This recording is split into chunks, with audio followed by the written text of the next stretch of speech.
হ্যাঁ, অনিতার রান্নাঘরে আজকে হবে কই মাছের ঝোল।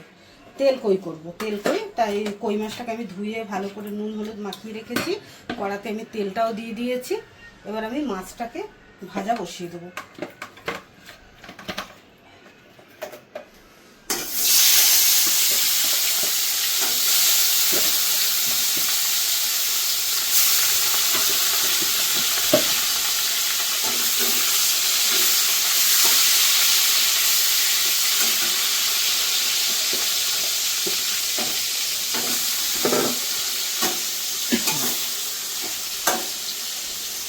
বন্ধু, মাছটাকে আমি ভালো করে একটু ভেজে নিই।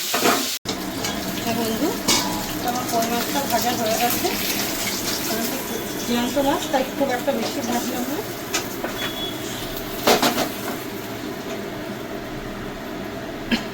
এই তেলেই দিয়ে দেবো একটু ফোড়ন, কালো জিরে। এটাতে দিয়ে দেবো এই মশলাটা। এখানে আছে পোস্ত আর জিরে, ধনে আর লঙ্কা, আর একটু আদা আছে। অল্প করে আদা দিয়ে বসিয়ে দেবো টমেটো।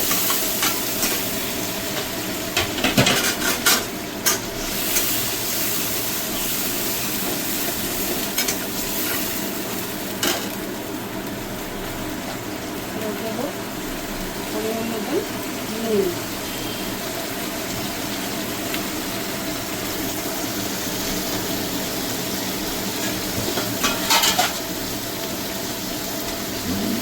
দিয়ে দেবো একটু হলুদ,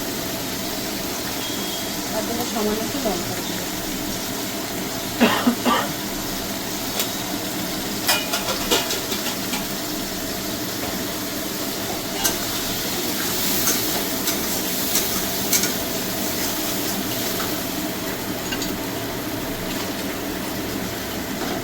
বন্ধু, মশলাটাকে আমি একটু ভালো করে একটু কষিয়ে নেবো।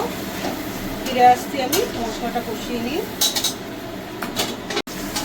বন্ধু, মশলাটা আমার ভালো করে কষে গেছে। এবার আমি এটার মধ্যে দিয়ে দেবো সামান্য একটু জল।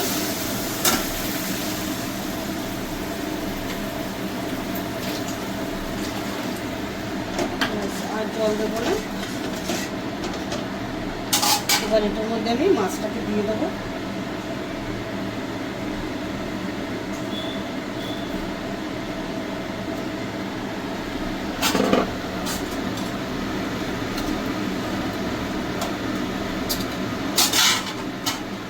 আমি এতটা ঝোলও রাখবো না, একদম শুকনো থাকবো। যেহেতু তেল কই, ঝোল থাকে না এত বেশি, সামান্য একটু ঝোল রাখবো।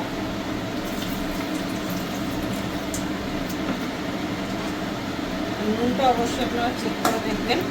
নুনটা আমি কম দিয়েছি, আমি পরে দেখব। ফিরে আসছি আমি 10 মিনিট। হ্যাঁ বন্ধু, তো আমার কই মাছের তেল কইটা হয়ে গেছে। আমি এবার গ্যাসটা বন্ধ করে দিচ্ছি। এবার আমি নামিয়ে নেব।